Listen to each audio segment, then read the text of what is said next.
बूढ़ा हो गया हूं मैं, जिंदा हूं लेकिन बूढ़ा हो गया हूं बड़ी बहू। अब वो ताकत नहीं रही। कौन सुनेगा मुझे? इस परिवार में गुनाहों का ढेर लग चुका है, ढेर। हमने किए रही, लेकिन हमारी आंखों के सामने हमने होते हुए देखे हैं। गुनाह? कहां दफन करेंगे हम उनको? कहां? कैसे गुनाह बाबा? क्या बोले जा रहे हैं आप? हाँ, गुनाह कभी छुपते नहीं है, और आप मुझसे छुपाना ही क्यों चाहते हैं? आप मुझे नहीं बताना चाहते तो मत बताइए, पर मेरा दिल जानता है अनी ने कोई गुनाह नहीं किया। हाँ, ईश्वर का हाथ है उसके सर पर। और आज बाबा अपने दिल से अंजना के सामने सारी बातें रख रहे हैं, क्योंकि वो घर की बड़ो बहू है, उसे पता होना चाहिए। और उसका मन बिल्कुल साफ है, बुराई उसे छू भी नहीं गई, उसके आसपास भी नहीं पटक सकती। और कई बार माँ बाप के किए हुए बुरे कर्मों का फल बच्चों को भुगतना पड़ता है।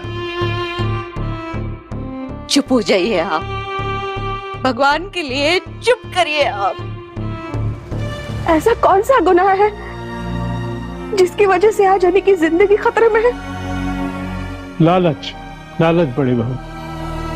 कई लोग को सड़क पर लाकर खुद को महलों में बसाना, ये छोटे मोटे लालच की बात नहीं है, ना ही छोटे मोटे पाप की बात है। और आज बाबा भगवान को साक्षी मानकर इतनी बड़ी बात बोल गए। माँ और अंजना अब क्या बोले? कई लोगों के आंसू और दुख की छाप है शुभों की दौलत पर और उसकी कामयाबी की इमारत पर। छू भी हो बाबा, इसमें अनी की क्या गलती? किसी और के गुनाहों की सजा हमारे अनी को क्यों मिल रही है? अनी की हालत देखकर अब शायद शुभों को होश आ जाए और वो सोचे कि उसके ही कर्मों का फल अनी भुगत रहा है। नहीं। और आज माँ कुछ नहीं कह पाती, पर आंसू गिरते हैं आंखों से नदी की तरह। कितने पाप किए हैं शायद इस घर को, इस मकान को खड़ा करने के चक्कर में। कहीं अनी इसका परिणाम तो नहीं भुगत रहा? किसी और के कर्मों की सजा हमारे अनी को नहीं मिलनी चाहिए। उसे मेरी उम्र लग जाए परमेश्वर, बस घर का बेटा जल्द से जल्द घर आ जाए ईश्वर।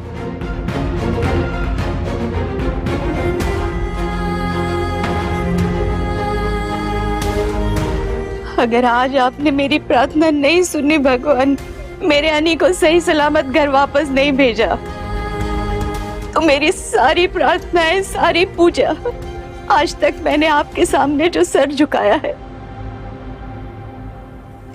सबको झूठा मान लूंगी मैं।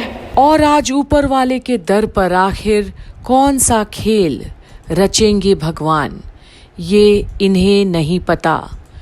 बुराई पर अच्छाई की जीत तो होनी होगी। अपने मन से आपके वजूद को मिटा दूंगी मैं। कभी आपकी तरफ मुड़कर नहीं देखूंगी।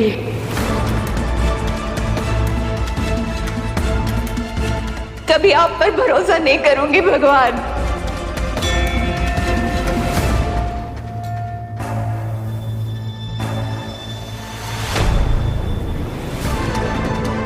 मेरे अनी को वापस भेज दो, मेरे अनी को वापस सही सलामत घर भेज दो। और आज एक दादी के दिल से पुकार है, बगावत करने पर उतर आई है आज भगवान से। उनके पोते को कुछ भी हुआ तो। वहीं अब छोटौन अकेला हॉस्पिटल में।